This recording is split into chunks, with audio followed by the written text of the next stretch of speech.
Hey, welcome to the We're Better Together podcast. I'm Ian Stevenson. And I'm Daniel Arduña. We come from different backgrounds, but we're working together.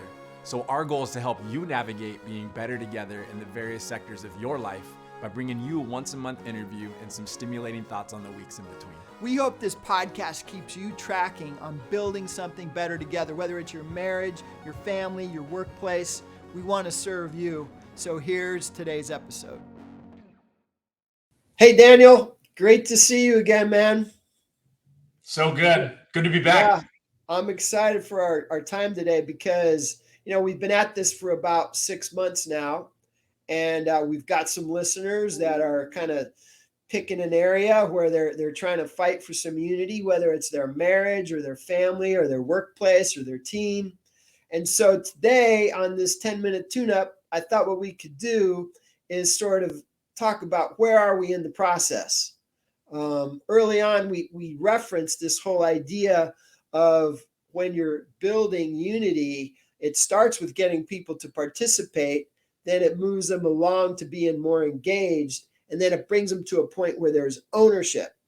And so whether you're working on your marriage, some people might just be participating. You want them to be more engaged. You want them to own this marriage, make it better, or the same with your family, or the same with your church, the same with your team. So we're going to take today in this 10-minute tune-up and just talk about where you at in the process. So Daniel, let me just start with you. As you think about your church and the people who come and you kind of assess your general population and people are coming, how would you look at this idea? Are they participating or engaged, or are they ownership? How do you kind of break that down?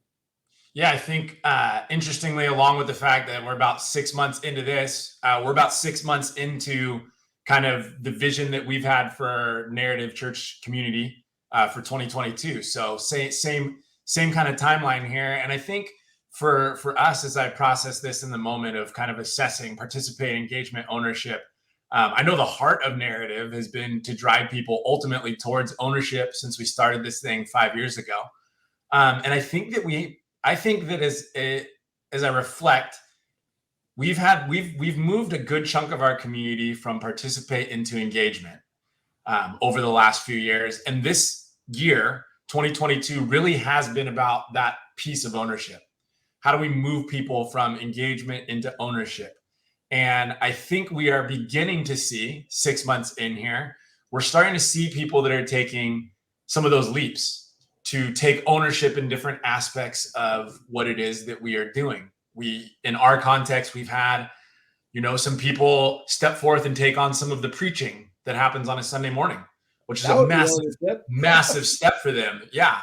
We've had some people that have stepped up to help own within our children's ministry stuff and teach a little bit there.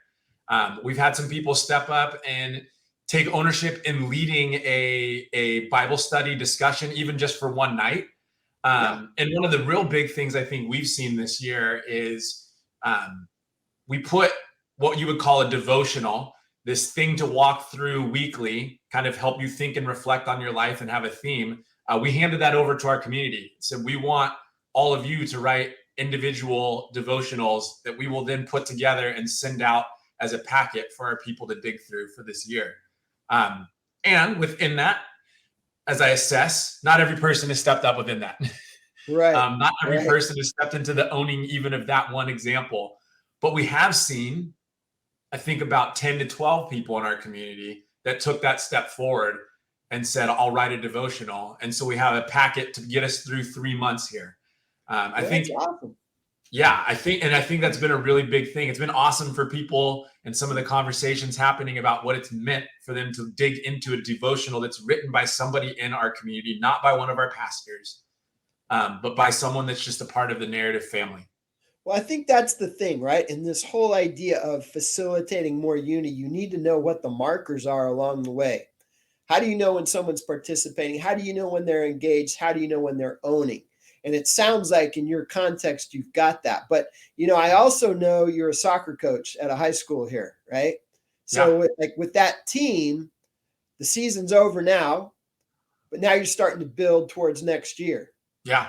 And you want to start getting kids to start participating, be Yep. engaged, and have ownership. So like it would be cool for you to think about what are the markers along the way with that, right? Yeah. And I think that's what we want to challenge our listeners to today. How do you know where the people are that you're working with? Have you identified and defined what those markers are for participation, engagement, and ownership? And do you have a way that you're helping kind of guide and move people along? And realizing it is a process. Like everyone, like you said, you had 12 step up. Everyone didn't step up, but Yep. 12 did. So you celebrate the ones that step up. You kind of keep encouraging and working with the ones. And honestly, everyone's not going to step up. Everyone's not going to fully get in. So it's running with those that are ready to run and continuing to be patient and working along with those. Now, in a family, it's just the same, right? Yep.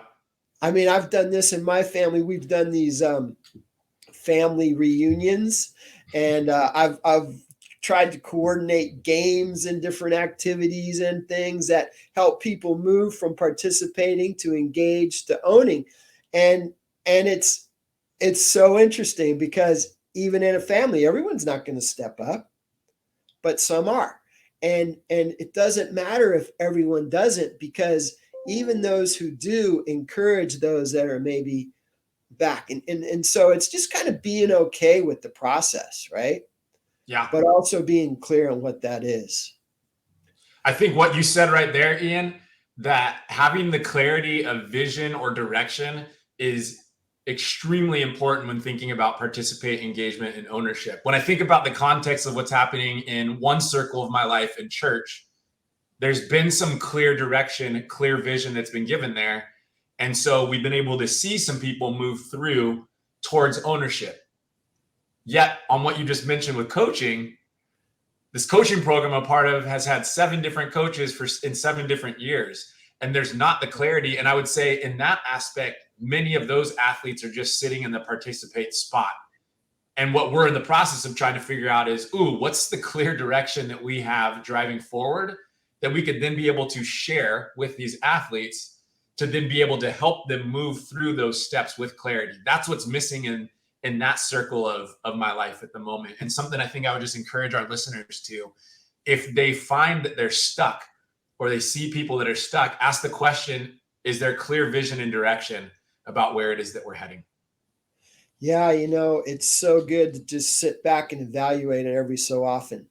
And that's why, like 6 months in, we want to encourage all of our listeners, whether you're brand new, whether you've been listening for a while or just checking this out for the first time, find out, like, where are you fighting for unity? Unity is so worth fighting for, but it is a process. So do you have that clarity Daniel was talking about? Are people participating? Are they engaged? Are they owning? And how can you help move them along that continuum? That's part of leading. That's part of fighting for unity. And that's what this podcast is all about. So we hope that this 10-minute tune-up kind of charged you up on that a little bit and got you thinking about maybe a next step, just even in one of those areas that can help bring more clarity and help people move along. You got anything you want to add, Daniel, this last minute here? I just want to encourage our listeners to fight to not be discouraged. If you see that people aren't moving exactly where you want them to be, again, as Ian just said, it's not bad to reflect. And even as you reflect, if you still find that people aren't in that spot, fight to not be discouraged, but fight to look towards the next step, to take one step at a time, to drive towards what it is that you're chasing after in hopes of moving people through these participate, engagement, ownership.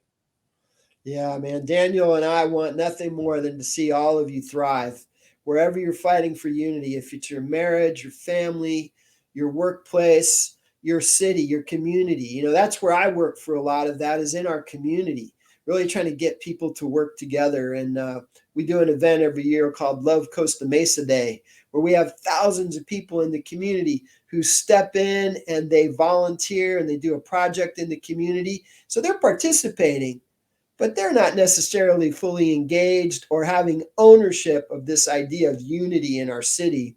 But we're getting them there, like they're taking steps down the road. And that's what it's like, folks. We just want to continue to encourage you to go for it and be one of the people who fights for unity wherever you are. So thanks so much for listening today to this 10-minute tune-up, and we look forward to seeing you next time. Hey, thanks so much for tuning in today. If there's anything you heard today that was helpful to you, that you think might be helpful to somebody else, please like, subscribe, and share this podcast so we can help others be better together as well.